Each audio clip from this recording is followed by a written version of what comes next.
The upset of the NCAA tournament so far. Duke loses to Mercer 78-71. He's North Carolina great, JR Reid. I'm Jeff Fischel. Okay, coming into this game, I really thought the blueprint for beating Duke is the Blue Devils have to miss their threes and you out-rebound them. But they got those things done and they still lost. They did, Jeff. They did exactly what they wanted to do. Controlled the paint, shot the ball exceptionally well from the perimeter, but they ran into a Mercer squad that was very confident today. Listening to their coach earlier this morning on radio talk shows, he had his team believing that he had given them an offense and defensive scheme that gave them opportunity to beat Duke, and they came out and did it.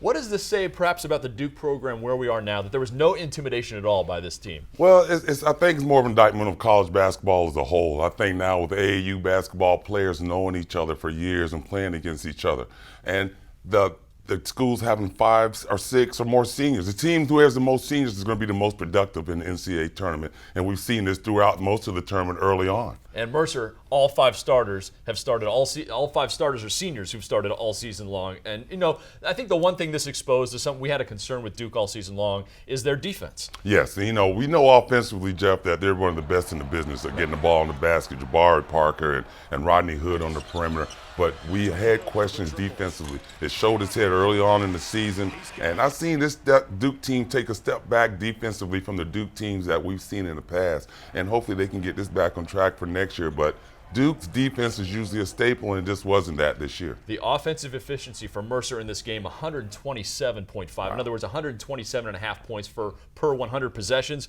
which is incredible, especially for a smaller school going up against a superpower of college basketball. Now, this does mean if Jabari Parker's a one and done, this was his only game in an NCAA tournament, and he's probably disappointed with how it went. I know he's disappointed, and he has mentioned early on that he may consider coming back to Duke if he thought he had some things that he could improve on in his game, or if his game needed a little bit of work. So it's still up in the air if he's going to go or not. But if I'm Jabari Parker and the GMs are telling me, hey, you're going to be a 1-2, at worst, 3rd pick in the lottery, I can't see much upside for him coming back to Duke for those numbers. He was just 4 of 14 from the field against Mercer, 14 points, 7 rebounds, but no assists, no blocks, 4 turnovers. We're talking about him likely going pro.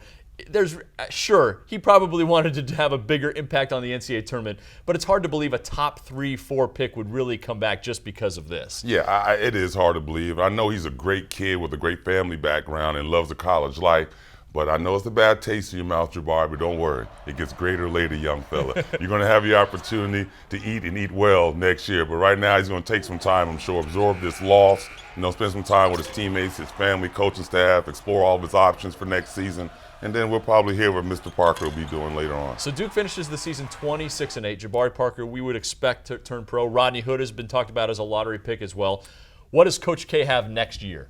Well, I know that he's got a very good class coming in, freshmen. Some of the top, I think 3 of maybe the top 15 freshmen in the country. So it's going to be more of the same for Coach next year. He's going to have to learn, teach these guys, get them knowing his system, a new crop of players coming in. So it's not going to be, etched in stone that they're going to be right there at the top again next year. It's going to be a lot of work. It'll be a work in progress. So this is the second time in 3 years Duke loses its first game in the NCAA tournament in a huge upset fashion. Remember, a couple of years it was Lehigh. This time it's Mercer, which ends the game on a 20-8 run to take down the Duke Blue Devils. He is JR Reid. I'm Jeff Fischel. You're watching the ACC Digital Network, brought to you by Ruby Tuesday.